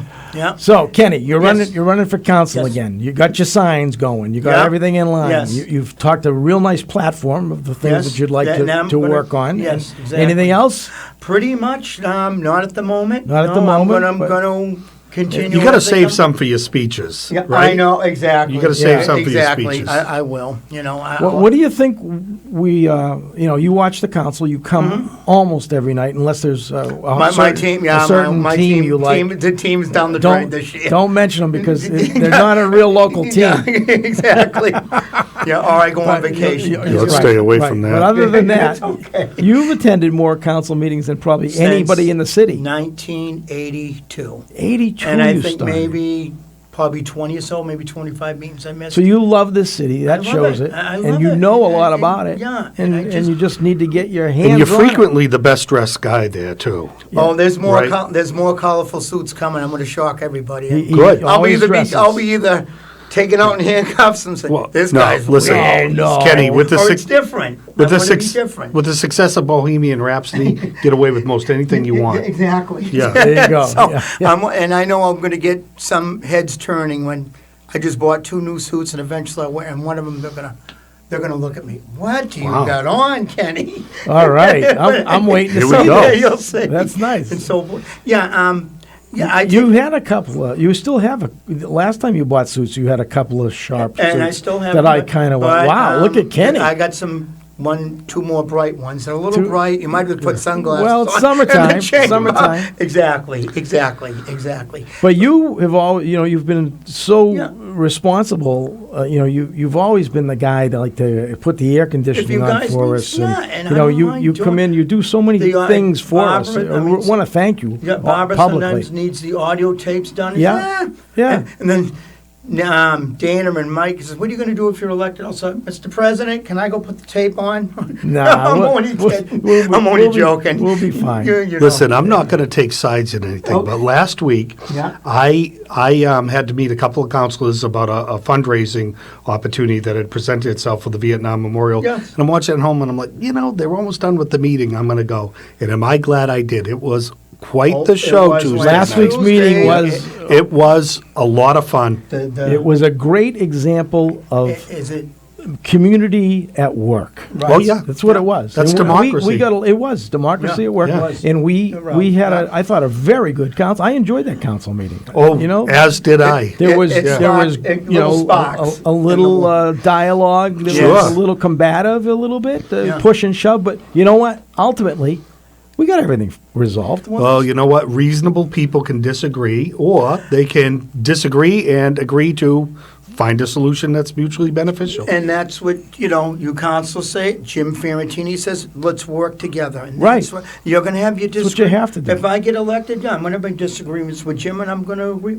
And then you try that- I to have meet in the open middle. mind. It's what Washington Exactly. has stopped doing, and that's the problem. We need to is get out that of they don't- Washington they don't and know straighten how- it out. They don't know how to negotiate to the middle. Listen, everyone always primary to the left and primary to the right and met in the middle to get things done. And gentlemen, I'm ashamed what I see daily, the fighting that goes on. Both parties, I'm going, can't you folks just work together? Just figure I it feel out. like going down and shake them all, both Right. parties. I know. Let's go. Well, My opinion. But, that's me.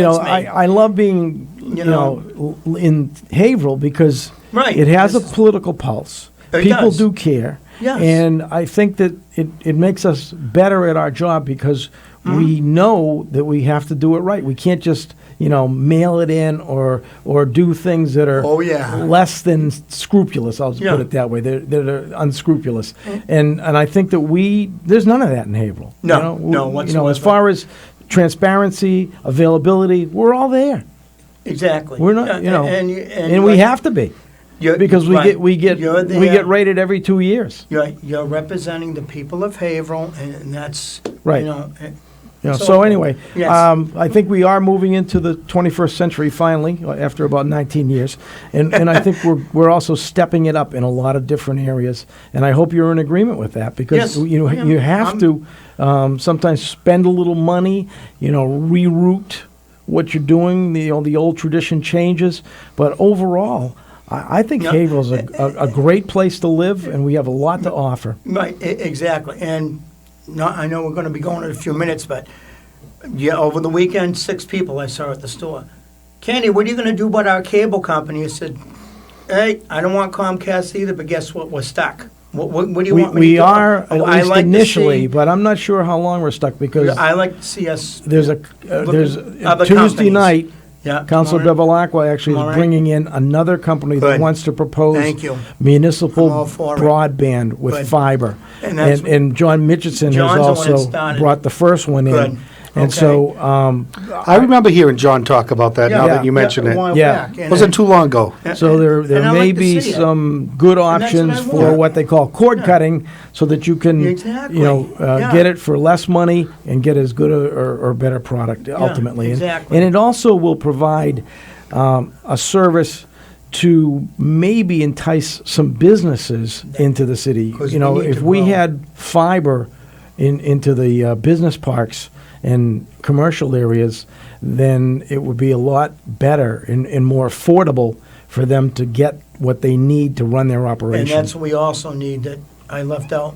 We need to bring more businesses to Haverhill. We're all working on that. All of us We are are. working on. Absolutely. I don't want to just say me, me, me, me. Nope. We're all going to work on No, it together. and that's how and I we're am. fortunate. Yes.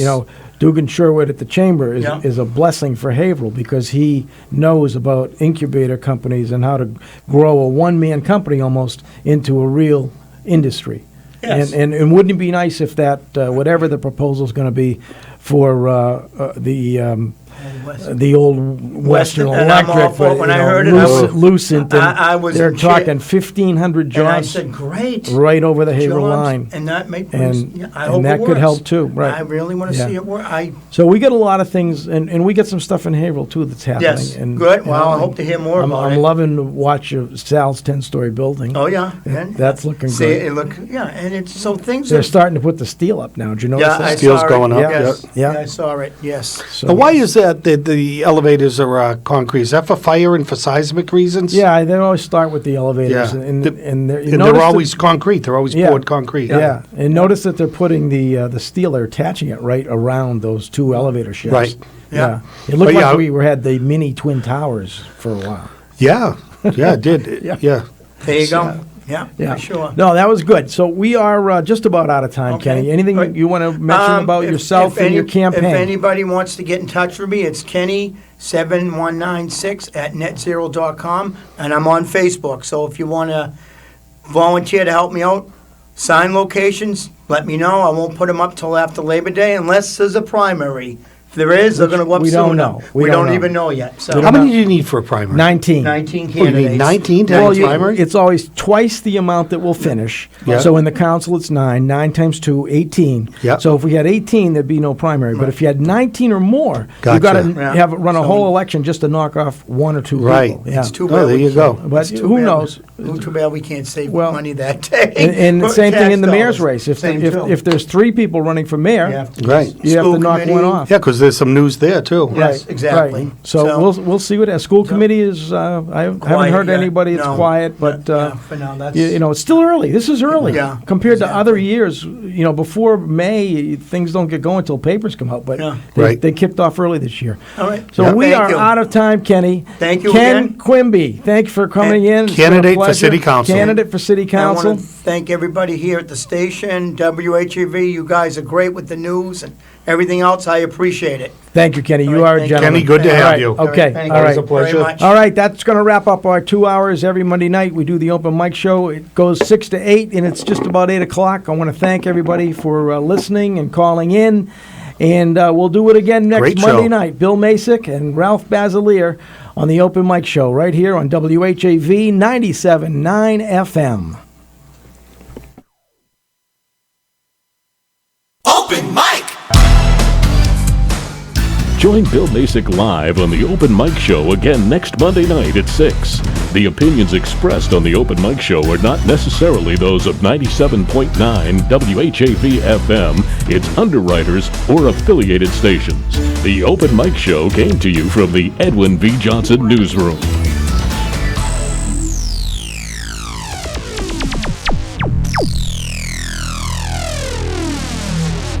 It's 8 o'clock.